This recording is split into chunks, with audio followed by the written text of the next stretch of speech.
इतिहास के पन्नों से एक और ऐसी महिला का स्मरण मुझे हो आया जो स्वामी भक्ति का सर्वोत्कृष्ट उदाहरण है। मैं बात कर रही हूँ पन्ना धाय की।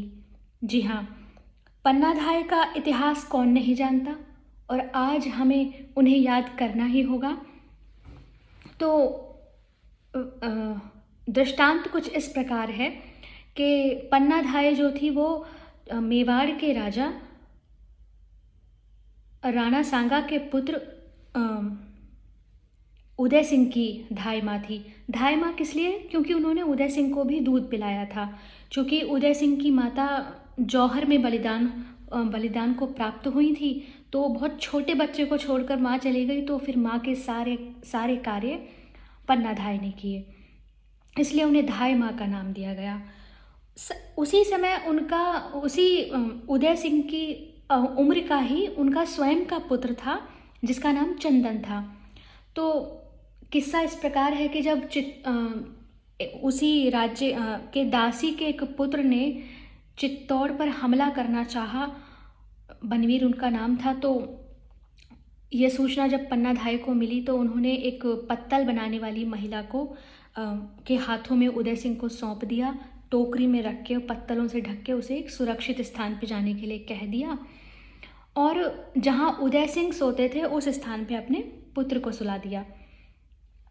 जब वो हमलावर बनवीर आया तो उसने बिना सोचे समझे ये जाना कि ये उदय सिंह ही सोया है, और उसने तलवार से उसका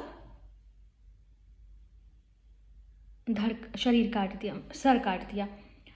और विडंबना देखिए कि धाय माँ उस स्थिति में थी कि उन्हें ये बताना था कि ये उदय सिंह ही है, तो वो रो भी नहीं सकी। उनकी आंखों के आंसू भी सूख गए, क्योंकि उस समय लक्ष्य केवल एक था, स्वामी भक्ति और अपने राष्ट्र की रक्षा।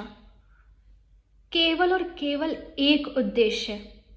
जब उद्देश्य एक होता है तो कोई नहीं डिगा सकता। कहते हैं ना, एक साधे सब सधे। कैसा हृदय रहा होगा उस माँ का जिसने अपने बच्चे को अपनी आंखों के सामने मृत्यु के हवाले कर दिया, उसकी आहुति दे दी उस यज्ञ में, जिस यज्ञ से उस राष्ट्र की रक्षा हो सकी।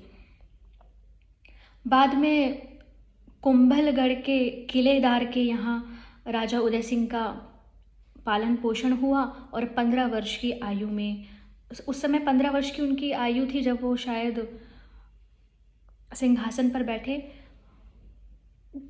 तो जब मैं पन्ना धाय के जीवन बलिदान के बारे में सुनती हूँ तो